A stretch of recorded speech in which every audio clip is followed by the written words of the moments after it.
শ্রাবণের সোমবার করতে গেলে কি কি উপকরণের প্রয়োজন? দুধ লাগবে, দই লাগবে, ঘি লাগবে, মধু লাগবে, চিনি অথবা শর্করা লাগবে। এই 5টি উপাদান একত্রে মিলিয়ে পঞ্চামৃত প্রস্তুত করতে হবে। 1 ঘটি গঙ্গার জল লাগবে, গোলাপ জল লাগবে, অগরু লাগবে, অষ্টগন্ধা চন্দন লাগবে, সামান্য অখণ্ড আতপ চাল লাগবে, শ্বেত চন্দন লাগবে, কালো তিল লাগবে এবং পঞ্চশস্য লাগবে।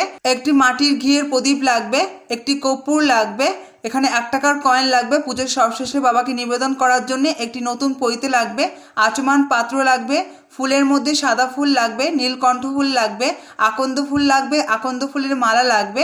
যেটা ছাড়া বাবার পুজো অসম্পূর্ণ। বেলপাতা লাগবে, কিছু দূর্বা লাগবে, একটি ধুতরা ফুল লাগবে, আসনটি সাজানোর জন্য কিছু গাঁদা ফুল লাগবে। ফলের মধ্যে 3 রকম গোটা ফল নিয়েছি, ধুতরার ফল নিয়েছি, ভোগ হিসেবে মিষ্টান্ন এবং সাদা বাতাসে নিয়েছি। এছাড়াও ধূপকাঠি, পঞ্চপ্রদীপ, প্রদীপ এগুলো তো লাগেই। হর হর মহাদেব, জয় শ্রী।